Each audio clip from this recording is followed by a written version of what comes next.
श्री स्वामी समर्थ. जय जय स्वामी समर्थ. ओम नमो आदेश. नवनाथ कथासार अध्याय दुसऱ्या अध्यायामध्ये मच्छिंद्रनाथांनी घोर तपश्चर्या केली आणि त्यांना झालेलं दत्तदर्शन याचं वर्णन आलं आहे. दुसऱ्या अध्यायाचं नित्य पठन केलं असता प्रत्येक कामामध्ये आपल्याला यश मिळेल आणि अपार धनप्राप्ती होईल. पहिल्या अध्यायात आपण बघितलं मच्छिंद्रनाथ आपलं घर सोडून रानावनात तपश्चर्या करण्यासाठी गेले. इकडे शंकर भगवान आणि गुरु दत्तात्रय हे देखील बद्रिकाश्रमात गेले. अरण्यातील शोभा पाहत पाहत भगीरथी नदीच्या काठानं ते जात होते. वाटेत त्यांचं लक्ष मच्छिंद्रनाथाकडे गेलं. या कलियुगामध्ये अशा तऱ्हेनं एवढी कडक तपश्चर्या केलेली पाहून ज्यामुळं मच्छिंद्रनाथाचा हाडाचा फक्त सांगाडा उरला होता, त्यांची ही विकल अवस्था बघून त्यांना खूप आश्चर्य वाटलं. आणि मग शंकरानं दत्तात्रेयाला एकट्यालाच मच्छिंद्रनाथाकडे चौकशी करण्यासाठी पाठवलं. शंकराच्या सांगण्यावरून दत्तात्रेय मच्छिंद्रनाथाजवळ गेले आणि एवढ्या कडक तपश्चर्येचं कारण विचारू लागले. त्यांचा आवाज ऐकून मच्छिंद्रानं डोळे उघडून पाहिलं. नम्रपणे वंदन करून तो म्हणाला, महाराज, आज मला तपाला बसून 12 वर्ष झाली, पण आजपर्यंत मी या अरण्यात एकही मनुष्य पाहिला नाही.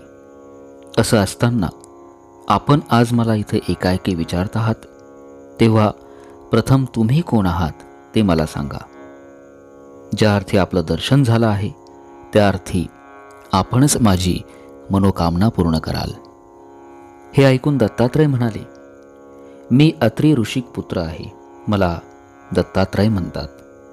आता तुझी इच्छा मला सांग. दत्तात्रयानं नाव सांगताच मच्छिंद्राला वाटलं आपली तपश्चर्या फळाला आली, केलेल्या कर्माचं सार्थक झालं. हा विचार येताच सर्व नेम धर्म सोडून मच्छिंद्रानं दत्तात्रेयाच्या पायावर डोकं ठेवलं. त्याच्या डोळ्यातून अश्रू ओघळू लागले. तो म्हणाला, महाराज, आपण साक्षात भगवान आहात. शंकर, विष्णू, ब्रह्मदेव या तिघांचं रूप घेऊन आपण अवतारला आहात. असं असताना आपल्या भक्ताला तुम्ही विसरले कसे? माझे सर्व अपराध पोटात घालून माझा स्वीकार करावा आणि आपली कृपादृष्टी माझ्यावर असावी. असं म्हणून भावनेच्या आवेगात तो पुन्हा पुन्हा पाया पडू लागला. हे बघून दत्तात्रेयाला देखील गहिवर आला. तो त्याला म्हणाला, आता तू अजिबात काळजी करू नकोस, तुझी इच्छा पूर्ण होईल. असं त्याला समजावून दत्तात्रेयानं आपला वरदहस्त त्याच्या डोक्यावर ठेवला आणि कानामध्ये मंत्रोपदेश सांगितला. त्यामुळं मच्छिंद्राचं सर्व अज्ञान क्षणात नष्ट झालं. त्याला सर्व जग ब्रह्ममय दिसू लागलं. दत्तात्रेयानं त्याची परीक्षा पाहण्यासाठी त्याला विचारलं, आता मला सांग, शंकर आणि विष्णू कोठे आहेत? यावर मच्छिंद्रनाथ म्हणाला, ईश्वराशिवाय मला दुसरं काहीच दिसत नाही. सर्व जागी ईश्वरच आहे. त्याचं हे उत्तर ऐकून दत्तात्रेयाला समाधान वाटलं आणि मग तो त्याला घेऊन शंकराजवळ गेला. त्याला पाहताच हा पूर्वीचा कवी नारायण आहे हे शंकरानं जाणलं आणि त्याच्याकडून सर्व सिद्धींचा अभ्यास करवण्याची शंकरानं दत्तात्रेयाला विनंती केली. शंकराच्या आज्ञेनुसार दत्तात्रेयानं त्याला सर्व विद्यांचा मंत्रोपदेश केला आणि कानफाट्यांचा नाथ संप्रदाय निर्माण करून दत्तात्रेय आणि शंकर दोघेही आपापल्या स्थानी निघून गेले. आणि मग मच्छिंद्रनाथही तीर्थयात्रेला गेला. तीर्थयात्रा करीत करीत तो सप्तशृंगीस आला. तेथे त्यानं मोठ्या भक्तीनं अंबेचं दर्शन घेतलं, तिची स्तुती केली.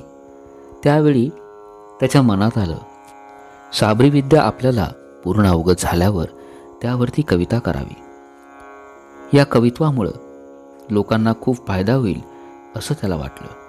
परंतु दैवत अनुकूल असल्याशिवाय कार्यसिद्धी होणार नाही अशी शंकाही त्याच्या मनात आली. आणि मग त्यानं अंबेजवळ 7 दिवस अनुष्ठान केलं. तेव्हा अंबा त्याच्यावर प्रसन्न झाली आणि तिनं त्याला अनुष्ठानाचा हेतू विचारला. मच्छिंद्रनाथ म्हणाला, मातोश्री, साबरी विद्येवर कवित्व करावं असं मला वाटत आहे. तेव्हा माझी ही इच्छा पूर्ण होण्यासाठी मला मार्ग दाखवा. मच्छिंद्रनाथाची मनोकामना ऐकून ती पूर्ण होईल असा अंबेनं त्याला आशीर्वाद दिला. मग ती त्याला मार्तंड पर्वतावर घेऊन गेली. तिथे एक मोठा वृक्ष होता. तेथे मंत्रोक्त हवन केल्यानंतर तो वृक्ष मच्छिंद्राला सुवर्णासारखा दैदिप्यमान भासू लागला.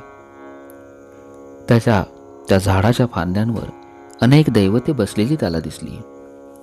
अंबेनं दाखवलेला हा चमत्कार पाहून त्याला आश्चर्य वाटलं. ती सर्व दैवते मच्छिंद्रनाथाकडे पाहत होती, बोलत चालत मात्र नव्हती. अंबेनं त्याला सांगितलं, तू आता ब्रह्मगिरीच्या जवळच अंजन पर्वत आहे, त्या ठिकाणी जा. महाकालीचं स्थान आहे.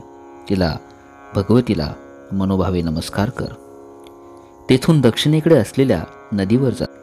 तिथं तुला पाण्यानं भरलेली श्वेतकुंडे दिसतील. त्यातील शुक्लवेल तोड आणि एक एक कुंडात टाक. ती 100 कुंडे आहेत. ज्या कुंडात ती वेल तुला सजीव झालेली दिसेल त्यात स्नान कर. ते पाणी पी. त्यामुळं तुला मूर्छा येऊ लागली तर 12 आदित्यांचं स्मरण कर, म्हणजे तुला पुढचा मार्ग दिसेल. नंतर काचेच्या कुपीमध्ये ते पाणी घेऊन 12 आदित्यांचं नामस्मरण करून त्या वृक्षाला घाल, म्हणजे तुला सर्व दैवते प्रसन्न होतील, वरदान देतील. आणि हे सर्व एका खेपेत जर झालं नाही, 6 महिने अशाच खेपा घाल आणि हे अनुष्ठान पूर्ण कर. दर वेळेला एक एक दैवत तुला प्रसन्न होईल. अशा तऱ्हेनं त्याला साबरी विद्येचा मार्ग दाखवून देवी स्वस्थानी परत गेली. पुढं देवीनं सांगितल्याप्रमाणे मच्छिंद्रनाथ अंजन पर्वतावर गेला. त्यानं महाकालीचं दर्शन घेतलं. शुक्लवेल घेऊन कुंडे पाहू लागला. त्याला 100 कुंडे दिसली. त्यात त्यानं शुक्लवेल टाकला. पुन्हा येऊन पाहू लागला तर आदित्य नावाच्या कुंडात शुक्लवेलाला पानं फुटलेली दिसली. त्याला खून पटली. त्यानं त्या कुंडामध्ये स्नान केलं. कुंडाचं पाणी पिताच त्याला मूर्छा येऊ लागली. देवीच्या सांगण्याप्रमाणे त्यानं 12 आदित्यांचं नामस्मरण केलं. इतक्यात सूर्य त्याच्याजवळ गेला. त्याला सावध केलं. आपला वरद हस्त मच्छिंद्राच्या मस्तकावर ठेवून त्यांची इच्छा पूर्ण होईल असा आशीर्वाद त्यांनी दिला. सूर्यानं अशा तऱ्हेनं वरदान दिल्यावर मच्छिंद्रनाथानं काचेच्या कुपीत पाणी घेतलं आणि तो मार्तंड पर्वतावर गेला. तेथे असलेल्या त्या मोठ्या अश्वत्थ वृक्षाला त्यानं नमस्कार केला. सूर्याचं स्मरण करून काचेच्या कुपीतील पाणी त्या वृक्षाला घालताच सूर्य प्रसन्न झाला आणि हेतू विचारू लागला. तेव्हा मच्छिंद्रनाथ म्हणाले, कविता करावी असं मला फार वाटत आहे. तेव्हा तुम्ही मला पूर्ण सहाय्यकारी होऊन माझी मंत्रविद्या सफल करावी. सूर्यानं ते लगेच मान्य केलं आणि मच्छिंद्रनाथ अशाप्रमाणे 7 महिने खेपा घालत होता. अशा तऱ्हेनं त्यानं सर्व दैवते अनुकूल करून घेतली आणि नंतर साबरी विद्येचा एक स्वतंत्र ग्रंथ तयार केला. नंतर तो पुढे तीर्थयात्रेला गेला. मच्छिंद्रनाथ तीर्थयात्रा करत करत बंगाल्यात चंद्रगिरी गावात आला. त्या गावात सुराज नावाचा एक ब्राह्मण राहत होता. त्याची पत्नी कृतीदेवी. तिच्या पोटी नरसिंहाचा जन्म झाला होता. याच गावात सरोपदया नावाचा एक वशिष्ठ गोत्री गौड ब्राह्मण राहत होता. अतिशय कर्मठ म्हणून तो प्रसिद्ध होता. त्याची पत्नी सरस्वती अतिशय सुंदर होती, सद्गुणी होती, परंतु मुलगा नसल्यामुळं नेहमी उदास राही. त्यांच्या घरी मच्छिंद्रनाथ भिक्षेसाठी गेले आणि अंगणात उभं राहून अलक निरंजन असं म्हणून भिक्षा मागू लागले. त्यांचा आवाज ऐकून सरस्वती बाहेर आली. तिनं त्याला आसनावर बसवलं, भिक्षा घातली, आपली हकीकत सांगून संतती नसल्यानं उदास असल्याचं सांगितलं. नंतर ती त्यांच्या पाया पडली. तिची अवस्था पाहून मच्छिंद्रनाथाचं हृदय द्रवलं. त्यानं सूर्यमंत्राने विभूती मंत्रून ते भस्म तिला दिलं आणि म्हणाले, हे भस्म घे, रात्री झोपायच्या आधी खाऊन झोप. हे नुसतंच भस्म नाही, हा साक्षात हरिनारायण आहे, जो उदयाला येऊन आपल्या सर्वांना दर्शन देतो. तो तुझ्या उदरी जन्म घेईल आणि मग मी स्वतः त्या मुलाला घेऊन उपदेश करीन. त्यामुळं तो जगात कीर्ती मिळवेल. सर्व सिद्धी त्याच्या आज्ञेत राहतील. असं सांगून मच्छिंद्रनाथ जायला निघाला. तेव्हा तिनं आपण परत केव्हा येणार असं विचारलं. मच्छिंद्रनाथ म्हणाले, मी आता 12 वर्षांनी परत येऊन मुलाला उपदेश करेल. असं म्हणून ते निघून गेले. सरस्वतीला भस्म मिळाल्यामुळं खूपच आनंद झाला होता.